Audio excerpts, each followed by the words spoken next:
اور رب تعالیٰ کا کلام ہے، اس کو بغیر استاد کے کیسے سیکھیں گے؟ سمجھ آ رہی ہے یہ باتیں؟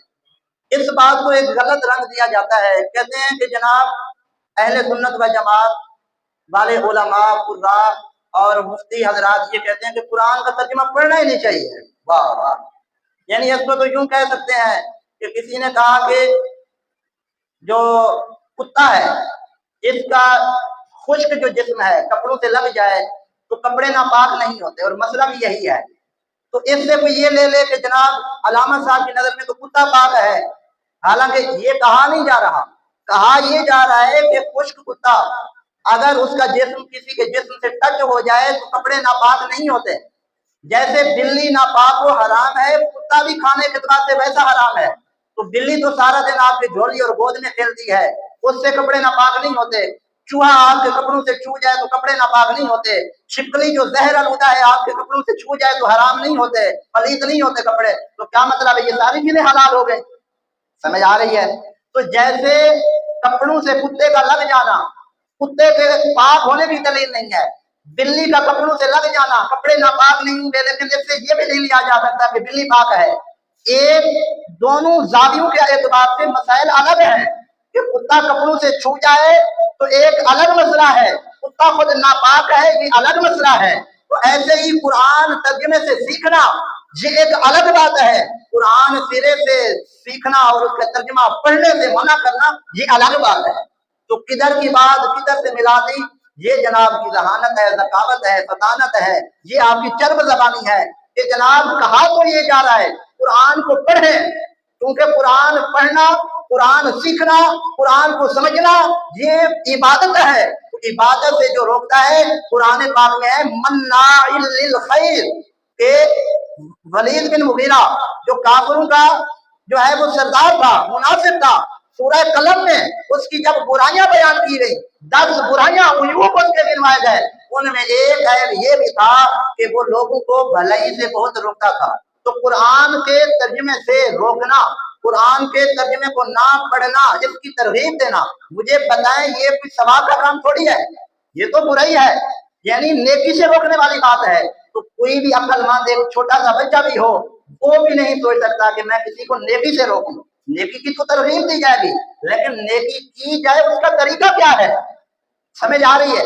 نماز پڑھنا عبادت ہے، نماز کس طریقے سے پڑھنی ہے یہ تبھی ہمیں سمجھ آئے گی کہ جب ہم اس کو سیکھیں گے۔ تو دنیا کا کوئی بھی اصول آپ کام دیکھ لیں، یہی ہے کہ کسی طرح کا کام ہو تو بغیر کاریگر، بغیر استاد کے، بغیر کسی رہنما کے اس کو بالکلیتاً اور کامل طور پر اچھے انداز سے سیکھنا یہ دشوار ہے۔ اچھا یہ بات سمجھ آ گئی ہے؟ اب ذہن میں ایک اور سوال آ رہا ہوگا کہ علامہ صاحب یہ بات تو ٹھیک ہے کہ قرآن سیکھنا چاہیے، آپ نے تائید کر دی ہے، تو آپ جو علماء تو روکتے ہیں، آپ جو علماء تو کہتے ہیں بغیر استاد کے ترجمہ نہ پڑھیں، تو اب یہ ہے کہ بعض لوگ ایسے ہوتے ہیں جو بغیر استاد کے قرآن یا کوئی بھی دینی کتاب پڑھتے ہیں اور کچھ باتیں اس میں آسان ہوتی ہیں یا اکثر چلے سمجھنے آسان ہوتی ہیں، کچھ باتیں ایسی ہوتی ہیں جو مشکل ہوتی ہیں۔ پھر ہمارے لوگ کیا کرتے ہیں، انٹرنیٹ سے مفتی یا مفت گوگل سے سرچ کرتے ہیں کہ اس لفظ کا مطلب کیا ہے، اس چیز کا مطلب کیا ہے۔ مثال کے طور پر قرآن پاک کا ایک لفظ ہے وَلَضَّالِّينَ، یہ لفظ ہے، یہی لفظ اسی کا مادہ قرآن پاک کی سورۃ الضحیٰ میں ہے وَوَجَدَكَ ضَالًّا فَہَدَىٰ۔ یہ جو پہلے پارے میں سورہ فاتحہ کے آخری الفاظ ہیں یہ یہود و نصارہ کی مذمت میں اترے ہیں، سمجھ آ رہی ہے؟ وَوَجَدَكَ ضَالًّا فَہَدَىٰ یہ حضور علیہ السلام کی مدح و ثنا میں اتری ہے، حضور کی شان کے متعلق اتری ہے۔ لفظ یہاں پہ بھی قول ہے سورہ فاتحہ میں، لفظ وہاں پہ بھی قول ہے، لیکن ترجمہ کیا کریں گے؟ مفتی گوگل تو بتائے گا قول کا معنی گمراہ ہے، تو مجھے بتائیں پھر ضال کا ترجمہ نبی کے لیے گناہ کریں گے؟ نبی تو خود ہدایت والا ہے، نبی تو خود ہدایت دینے والا ہے، وہ تو خود ہادی اور راہبر بن کر آیا ہے، بلکہ وہ صرف نہ ہادی اور راہبر بن کر آئے، اللہ نے جو ان کو کتاب دی وہ بھی ہدی للمتقین، تقوی پرہیزگاری اختیار کرنے والوں کے لیے ہدایت ہے۔ تو جو خود نبی رحمت بن کر، ہادی بن کر، راہبر بن کر آیا، وہی نبی کتاب جو لے کر آیا وہ کتاب بھی کتاب ہدایت ہے۔ کہیں فرمایا ہدل للناس، تمام لوگوں کے لیے، چاہے وہ کافر ہیں، چاہے منافق ہیں، چاہے وہ یہود و نصارہ ہیں، چاہے وہ بظاہر ایمان کا دعوی رکھنے والے ہیں، سب کے لیے ہدایت ہے۔ پہلے بارے میں شروع والی آیت میں فرمایا ہدل للمتقین، یہ اللہ والے جو اللہ سے ڈرتے ہیں ان کے لیے ہدایت ہے۔ تو جو کتاب ہدایت بن کر رہی ہے، مجھے بتائیں کوئی اس کو پڑھنے سے روک سکتا ہے؟ نہیں روک سکتا۔ تو جب یہ کنسپٹ ہی غلط ہمارے ذہن میں فیڈ کیا گیا کہ جناب یہ کتاب پڑھنے سے روکا جا رہا ہے، حالانکہ کہا یہ جا رہا ہے کہ قرآن پاک کا ایک ہی لفظ ہے، یہاں پہ بھی قول ہے وہاں پہ بھی قول ہے، فرق یہ ہے کہ یہ جمع کا صیغہ ہے وہ واحد کا صیغہ ہے، لیکن جمع اور واحد کے اعتبار سے ترجمہ تو وکھرا ہوگا کہ گمراہ کرنے والے یا ہونے والے، وہاں گمراہ ہونے والا واحد میں، لیکن لفظ تو گمراہ بال کا معنی گمراہ آ رہا ہے، مفتی گوگل بتا رہا ہے، آپ سب کر کے دیکھیں، اس کے اور معنی بھی آئیں گے۔ ہماری عقل ناقص ہے، ہم نے کون سا معنی کہاں لینا ہے یہ ہمارے علماء بتائیں گے، یہ اعلیٰ حضرت امام محمد رضا خان بتائیں گے، یہ جناب شیخ سعدی شیرازی علیہ رحمہ بتائیں گے، یہ ہمارے صوفیاء بتائیں گے، یہ مفسرین بتائیں گے کہ قرآن پاک میں کون سے لفظ کا ترجمہ کب اور کیا کرنا ہے۔ سمجھ آ رہی ہے؟ اب میں اسی پر مثالیں دوں گا اور شان بیان کروں گا بریلی کے تاجدار اعلیٰ حضرت امام محمد رضا خان رحمۃ اللہ علیہ، جنہوں نے قرآن پاک کا ترجمہ کیا جس کا نام ہی کنز الایمان، ایمان کا خزانہ ہے۔ سبحان اللہ، اللہ اکبر۔ اب ضال کا معنی پہلے سمجھ لیں۔ جب یہود و نصارہ کے لیے غیر المغضوب علیہم ولا نہ کہ راستہ ان کا جن پر غضب ہوا اور نہ ہی ان کا راستہ جو گمراہ ہیں، جو بٹے ہوئے ہیں، جو راستے سے ہٹے ہوئے ہیں۔ جب ترجمہ بات تفسیر کے اعتبار سے ہوگی یہود و نصارہ سے، تو وہاں ترجمہ کیا ہے؟ راہ سے ہٹے ہوئے، بھٹکے ہوئے، گمراہ۔ لیکن جب بات آئے گی آمنہ کے لال کی، جب بات آئے گی حبیب پروردگار کی، جب بات آئے گی ہم بے قصوں کے آقا محمد مصطفیٰ صلی اللہ علیہ وآلہ وسلم کی، تو پھر ہم یہ ترجمہ نہیں کریں گے، پھر ہم جائیں گے بریلی کے تاجدار کے پاس، کنز الایمان اٹھائیں گے، پھر لغات کی کتابیں اٹھائیں گے، تو ان میں بھی ہو سکتا ہے یہی ولضالین والا معنی موجود ہو۔ علم ہمارا تھوڑا ہوگا، ٹھوکر کھا جائیں گے۔ اگر علم ہوگا پختہ، ہم نے قرآن و حدیث کو علماء سے سمجھا ہوگا، تفسیر سے پڑھا ہوگا اور جناب والا حدیث کی روشنی میں پڑھا ہوگا، سیکھا ہوگا، تو پھر ہم یہاں ترجمہ یہ نہیں کریں گے کہ اے محبوب آپ کے رب نے آپ کو گمراہ پایا، یہ نہیں کریں گے۔ یہ کرے گا تو کوئی بد مذہب کرے گا۔ ہاں یہ ترجمہ ہوا پڑا ہے، یہ یاد رکھنا ہے۔ میں ایسے ہوا میں تین مالا اشرف علی تھانوی، اس نے یہی ترجمہ کیا معاذ اللہ کہ نبی کے لیے کہا کہ آپ کے رب نے آپ کو گمراہ پایا تو راہ دی، لیکن میں قربان جاؤں عاشقوں کے امام امام احمد رضا خان رحمت اللہ علیہ کی ذات پر، انہوں نے کہا نہیں یار تم خود گمراہ ہوئے تو تمہارا بھی ایسا نبی ہوگا جو تم نے بنا لیا ہوگا، جو وہ گمراہ ہوگا۔ ہمارا نبی تو ہدایت یافتہ ہے، ہم کسی عام کے دامن کو نہیں پکڑے ہوئے، ہم تو ان کو پکڑے ہوئے ہیں قد جاءکم برہان من ربکم، تاکہ تمہارے پاس وہ نبی آ گئے جو سراپا معجزہ دلیل برہان بن کر ہے۔ کن کی طرف سے؟ رب کی طرف سے۔ تو جو رب کی طرف سے برہان دلیل اور معجزہ سراپا بن کر ہے، تو مجھے بتائیں وہ گمراہ نہیں ہو سکتا، گمراہ بھی غیر نبی ہو سکتا ہے۔ ہمارے نبی آخری نبی پیارے آقا صلی اللہ علیہ وسلم، ان کی شان تو یہ ہے وَوَجَدَكَ ضَالًّا، آپ کو پایا وارفتگی میں، جسے کہتے ہیں نا کہ کسی کے خیال میں ایسے گم ہو جانا، کسی آنے جانے والے کا پتہ ہی نہ ہو، کسی آنے والے کا جانے والے کا پتہ ہی نہ ہو، کوئی آ رہا ہے کوئی جا رہا ہے۔ اے محبوب اللہ تعالیٰ نے آپ کو اپنی محبت میں گم پایا، سمجھ آ رہی ہے؟ اپنی محبت میں گم پایا، اتنی زیادہ آپ اللہ کی یاد میں گم ہیں۔ وَوَجَدَكَ ضَالًّا فَهَدَىٰ، تو آپ نے اللہ کو یاد کیا، رب تعالیٰ نے آگے سے جواب دیا فَهَدَىٰ، کہ رب نے راستہ بھی دے دیا۔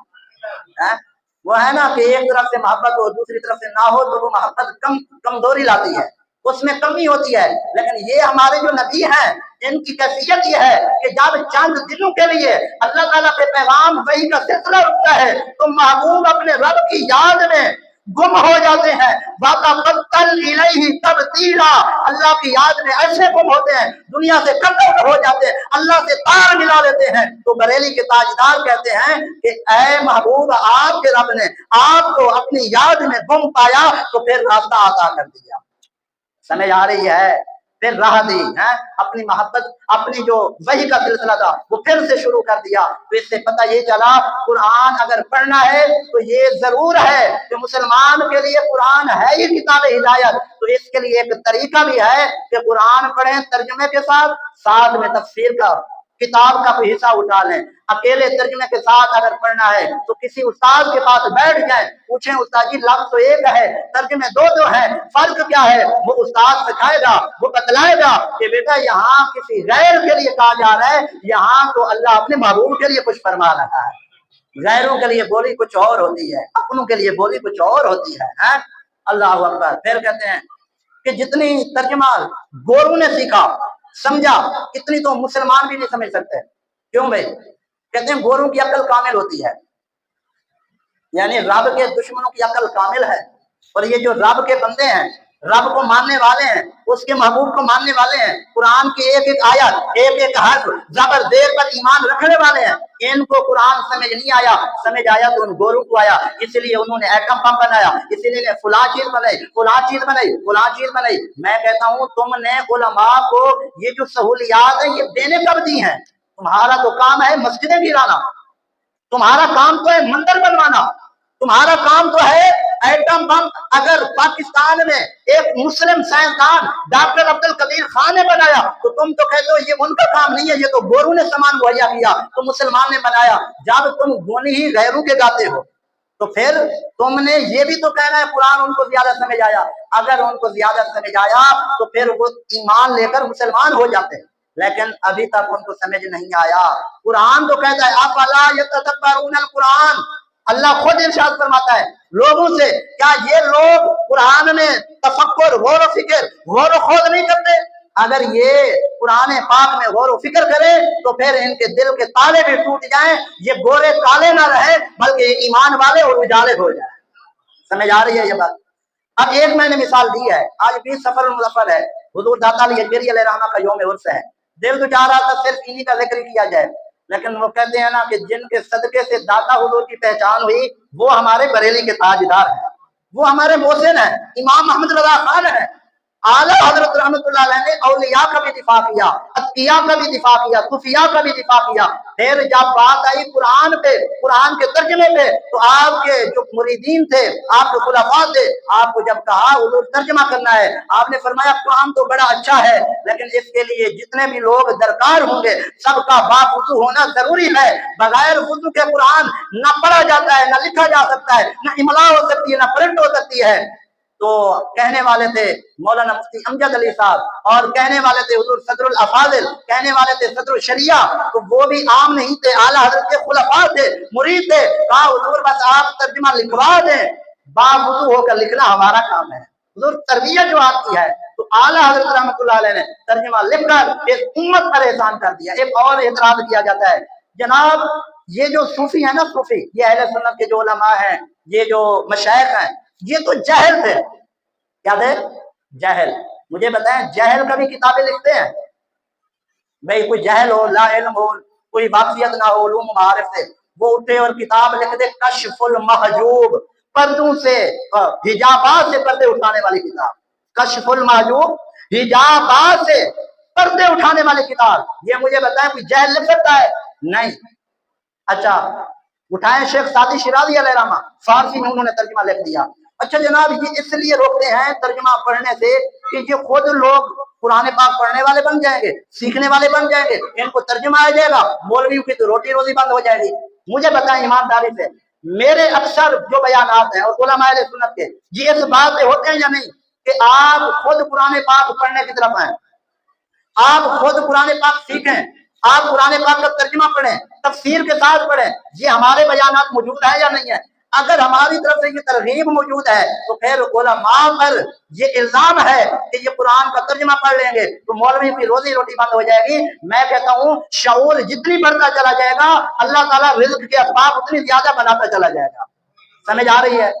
अब मजीद भी इस पर सवालात होते हैं, लेकिन टाइम थोड़ा होता है, मैं मजीद एक दो और मिसालें देता हूँ। कुरान पाक में है, 3 पारा है, व मकरू व मकरल्लाहु वल्लाहु खैरुल माकिरीन। उन्होंने मकर फरमाया। आगे का तर्जुमा मैं छोड़ देता हूँ अभी। अब मकर का मतलब समझें। मकर का एक मतलब होता है फरेब, चालबाज। मकर, फरेब, चालबाजी वो करता है जिसने किसी को धोखा देना हो। मुझे बताएं, कोई आप में से तसव्वुर कर सकता है कि रब ताला भी धोखे देता है? ख्याल कर सकता है कोई? तसव्वुर कर सकता है? लेकिन लोगों ने ये तर्जुमा किया, लोगों ने ये तर्जुमा किया, और लोगों ने ये तर्जुमा किया कि उन्होंने मकर किया, माअज़ अल्लाह, अल्लाह ने भी मकर किया। लोगों ने ये तर्जुमा किया, उन्होंने फरेब किया, अल्लाह ने भी फरेब किया। मैंने ये बात शायद पहले भी कभी कही होगी कि बाद दफा घर में कोई मर्द भी हो सकता है, औरत भी हो सकती है, कोई बच्चा भी हो सकता है, बनावटी का बीमार हो जाता है, सर में दर्द नहीं, पटरी बांध ली, मैं तो मर गया, बस बहुत दर्द है। मकसद क्या है? बाजार का चक्कर लगाना। मकसद क्या है? थोड़ा ताजी हवा खाना। सीधा सीधा नहीं कहेगी या नहीं कहेगा, बच्चा है या औरत है या कोई भी है, कि आज बाबा जी बाहर जाने का दिल कर रहा है, आज फुला चीज खाने का दिल कर रहा है, ये नहीं कहेंगे, मैं बीमार हूँ। वो पट्टी बांधेंगे। अब जाहिर घर वाले होते हैं, उठाया ले गए, रास्ते में बिल्कुल साफ सुथरा, बीमारी सब कुछ खत्म, दवाई शवाई ली जो लेनी थी थोड़ी बहुत, चलो ये चीज भी खा लेते हैं, वो शॉपिंग भी कर लेते हैं। इसको कहते हैं फरेब। ये बच्चों का भी फरेब होता है जब हमसे छुट्टी मांगते हैं, और ये बाद खवातीन का भी फरेब होता है जब उनको घर में कुछ उस तरह का दिल नहीं लग रहा होता। कहते हैं यार ये मकरबाज है, ये मकर करती है, ये मकर करता है बड़ा, ये फरेबबाज है, चालबाज है। तो किसी गंदे बच्चे की मिसाल देनी हो, किसी गंदी औरत की, किसी गंदे मर्द का जो है मिसाल के तौर पर बयान करना हो, तो कहते हैं ये बड़ा फरेबबाज है, इसकी चाल में नहीं आना। इस लफ्ज को अच्छे मामले में बयान किया जा रहा है, अच्छे लफ्जों में या बुरे लफ्जों में? बुरे लफ्जों में ना, अच्छा तो नहीं समझा जा रहा ना इसको, कम अज कम। मैं ये बात समझाने के लिए पूरी कर रहा था। अब अगर एक आम बंदे के लिए हम उसको नहीं कह सकते ये मकर कर रहा है, ये फरेब कर रहा है, ये धोखा कर रहा है, अगर यही अल्फाज भी अल्लाह के लिए बोल दें और हमारे कुछ यूट्यूबर वो कहें तर्जुमा तो सबका पढ़ लेना चाहिए, जबकि इस बंदे को पता ही नहीं है कि यहाँ तर्जुमा जो हुआ पड़ा है ये कुरान पाक के मकासद के मुताबिक भी है या नहीं है। कुरान जिस अंदाज से उतरा, जिस अंदाज से हमें किताबे हिदायत के तौर पर हमें अपनी तरफ दावत दे रहा है, क्या ये तर्जुमा वैसा है भी सही या नहीं है? अगर वैसा नहीं है, किसी आम बंदे ने तर्जुमा पढ़ लिया, वो तो कहेगा जब माज़ अल्लाह, अल्लाह मकर करता है तो हम क्यों ना करें? जबकि रब तो हर ऐब से पाक है, रब तो हर नफ्स से पाक है। तो फिर बाद लोगों ने ये तर्जुमा किया, धोखा खा गए, वो इस जगह पे ठोकर खा गए कि माज़ अल्लाह व मकरू, उन कुफार ने मकर किया, व मकरुल्लाह, अल्लाह ने भी मकर किया। अच्छा, व मकरुल्लाह, और उन्होंने अल्लाह को धोखा दिया। फिर आगे वल्लाहु खैरुल माकिरीन, यहाँ और ज्यादा इतनी गलत तर्जुमा किया कि अल्लाह धोखा देने वालों में से बेहतरीन धोखा देने वालों में से है। माज़ अल्लाह, अल्लाह फरेब करने वालों में से बेहतरीन फरेब करने वाला है। माज़ अल्लाह, सुम्मा माज़ अल्लाह, अल्लाह मान वल हफीज। लेकिन बरेली के ताजदार हैं, जिन पर हम सब की जाने कुर्बान, जाने निसार, उन्होंने कहा ना यार, लोगों के लिए और मकाम है, मुकद्दस हस्तियों के लिए और मकाम है, नबी के लिए और मकाम है, अल्लाह तो है ही जुदा है। कहा वह मकरू, उन्होंने धोखा दिया, उन्होंने मकर किया, ये तो बात ठीक है। वह मकरुल्लाह, अल्लाह को वो धोखा देना चाहते हैं, दे नहीं सकते। वो रब ही क्या जो धोखा खा जाए, हैं, जो किसी की चाल में आ जाए, वो रब ही क्या? रब धोखे से पाक है, चाल से बाज है, पाक है। वह मकरुल्लाह, वो अल्लाह को धोखा देना चाहते लेकिन दे नहीं सकते। आगे फिर कहा वल्लाहु खैरुल माकिरीन, अल्लाह ताला खुफिया तदबीर फरमाने वालों में से बेहतर खुफिया तदबीर फरमाने वाला है। यार इसीलिए हम कहते हैं आ जाओ, अहले सुन्नत की कश्ती पे सवार हो जाओ। आज इस 15वीं सदी में भी अल्हम्दुलिल्लाह हमारा दिल इतनी बड़ा मुतमईन है कि हम कह सकते हैं कि अगर 100% को पीछे छोड़ दिया जाए, करोड़ हिस्से 100% के बनाए जाएं, उनमें एक नाखून के बराबर भी हमें अकीदे में कोई शक नहीं है, हमें कुरान के हक होने में कोई शक नहीं है, उसके सही होने पे हमें कोई शक नहीं है। जब हमें शक नहीं है तो शक वालों में क्यों रहना चाहते हो? कुरान तो कहता है वला तकूनन्ना मिनल मुमतरीन, तुमने शक वालों में से नहीं होना। तुमने अगर मरना भी है वला तमुतुन्ना इल्ला व अंतुम मुस्लिमून, तुम मरना भी चाहते हो इस हाल में मरो कि तुम मुसलमान होकर मरो। कुरान तो दावत दे रहा है, लेकिन लोग हैं, बाद लोगों की आदत है वो दो कश्तियों में सवार होना। वो चाहते हैं जनाब हम हर बंदे की सुनेंगे, हर बंदे की सुनेंगे, करेंगे अपनी। तेरी अकल पे सदके हजरत फरूक आदम रजी अल्लाह तआला अन्हु तो रात के नुस्खे को नबी करीम अलैहिस्सलाम की मौजूदगी में पढ़ रहे थे। उनके ज़हन में ये था ये अल्लाह का कलाम है, आसमानी किताब है। तो हुजूर अलैहिस्सलाम ने देखा, आप गज़बनाक हुए, नाराज हुए, क्योंकि फरूक आदम कुरान पर उस तौरात पर देख कर पढ़ रहे थे। उनको अंदाजा ना हुआ नबी पाक नाराज हो रहे हैं। सिद्दीक़ अकबर ने फरूक आदम को टोका, कहा देखते नहीं हो नबी करीम अलैहिस्सलाम नाराज हो रहे हैं और तुम तौरात पढ़ रहे हो। हुजूर अलैहिस्सलाम मुखातब हुए फरूक आदम से, जो मुफस्सिर कुरान है, जो कुरान समझने वाले हैं, जो इस उम्मत के मुहद्दिस हैं, जिनकी जबान पे हक जारी हो गया, जिनसे शैतान रास्ता बदल देता है। हुजूर अलैहिस्सलाम ने इरशाद फरमाया कि अगर इस वक्त हजरत मूसा अलैहिस्सलाम भी होते तो उनको भी मेरी पैरवी के सिवा कोई चारा नहीं था। तुम तो उनके ऊपर उतरी हुई किताब पढ़ रहे हो ना, अगर वो भी होते इस वक्त तो उनको भी मेरी पैरवी लाजिम होती। तो तुम उनके उतरी हुई किताब कुरान पाक के होते हुए पढ़ रहे हो। समझ आ रही है? तो जब इतनी हुजूर अलैहिस्सलाम के हमारे लिए नसीहत अमूल बातें मौजूद हैं, अब यहाँ पे भी हो सकता है शैतान वसवसा दे। देखें तौरात किताब या आसमान, क्योंकि आसमानी किताब वो अगर पढ़ने पर मना है, पाबंदी है, तो तुम कुरान के होते हुए बुखारी क्यों पढ़ते हो? कुरान के होते हुए नसाई शरीफ क्यों पढ़ते हो? कुरान के होते हुए तुम मुस्लिम शरीफ क्यों पढ़ते हो? मुस्नद इमाम आदम क्यों पढ़ते हो? इसका जवाब यह है कि कुरान ये मुख्तसर है, ये इतनी जामे और माने किताब है, लफ्जों के एतबार से मुख्तसर है। इसको समझना है तो फिर आना पड़ेगा उस्तादों के पास, फिर आना पड़ेगा मुफस्सिरीन के पास, फिर आना पड़ेगा मुहद्दिसीन के पास, फिर आना पड़ेगा उलमाए इस्लाम के पास, जो आपको ये बुखारी मुस्लिम पढ़कर बतलाएंगे इस आयत का शान नुज़ूल ये है, इस आयत का तर्जुमा यहाँ ये है, इस आयत का मफ़हूम ये है, इस आयत को इस मौके पे नाज़िल किया गया, इस आयत से ये मसाइल मालूम हुए, इस आयत से ये अहकाम मालूम हुए। समझ आ रही है ये बात? तो कुरान पढ़ना है, नियत करें। आवाज थोड़ी है। यही शिकवा गैरों काम से है कि यार ये कुरान नहीं पढ़ते, और बाकी हम अगर यहाँ कुरान ना भी पढ़े तो उनका शिकवा तो दुरुस्त है, ठीक है। और ये वैसे याद रखें, जब आपका कोई दुश्मन आप पर तनकीद करे, पहले उसकी तरफ जाने से अपनी गिरबान को पकड़ना चाहिए। ये नहीं करना कि कोई कहे आपका कान कुत्ता लेकर जा रहा है, कान को ना देखें कुत्ते के पीछे पड़े जाए, ये नहीं करना। अगर कोई हमारे ऊपर तनकीद कर रहा है, उसकी अपनी फितरत है, उसका अपना एक दिमाग है, वो बेअकल मुल्हिद है, बेदीन है अपनी जगह पे, लेकिन एतराज किया, कम से कम हमें भी तो देखना चाहिए कि क्या हम कुरान पढ़ते हैं, क्या हम कुरान सीखते हैं, क्या हम समझते हैं।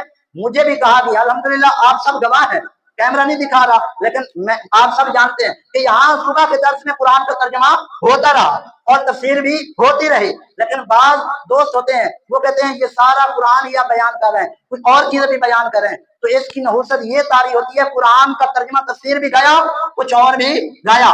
तो कुरान सरफहरिस्त है, कुरान हमारे लिए किताब मुकद्दस है, ये फायक है, ये बुलंद है। और कुरान का तर्जुमा इस दौर में अगर पढ़ना है तो कंजुल ईमान को उठाएं, पढ़ते चले जाएं। तफसीर भी इसी में मौजूद है, हदीस का इल्म भी इसी में मौजूद है, इल्म फल्कियात भी मौजूद है, इल्म रियाजी भी मौजूद है। फिर इस पर खज़ाइनुल इरफान उठाएं, सिरातुल जिनान उठाएं, और कितनी इसकी शुरुआत है, तर्जुमे हैं, वो इसको उठाएं और पढ़ें। और बात समझ ना आए तो उलमा से राब्ता करके फिर बात आगे चलाएं। इंशाअल्लाह करीम जो लोगों का एतराज है वो भी हम पर नहीं होगा। और कुरान का एक जो हक है कि कुरान को पढ़ना भी है, समझना भी है, उस पर अमल भी करना है, इंशाअल्लाह करीम ये भी हम कर पाएंगे। नियत करते हैं इंशाअल्लाह करीम। वैसे भी 1500 साल जश्न आ रहे हैं, कुछ ऐसी नियतें करें, कुछ ऐसा नया करें। अगर पहले थोड़ी सुस्ती हो रही थी उसको थोड़ा मजबूत करें, इंशाअल्लाह करीम हम हुजूर की सीरत पढ़ेंगे, हुजूर अलैहिस्सलाम की सीरत पढ़कर उस पर अमल करेंगे। हम कुरान पाक पढ़ेंगे, तर्जुमा और तफसीर के साथ पढ़ेंगे, और जो समझ आएगा सुबहान अल्लाह। अगर समझने में कहीं कमी होगी तो इंशाअल्लाह करीम अपने से बड़े जो है इल्म में, मुफ्ती गूगल नहीं, यूट्यूब नहीं, बल्कि जो मिनवान फिजिकल आमने सामने बैठकर आपको बात बयान कर सकता हो उसके पास बैठ ले, इंशाअल्लाह करीम अल्लाह ताला आपके सीनों को खोल देगा। अल्लाह पाक हमने खैर की तौफीक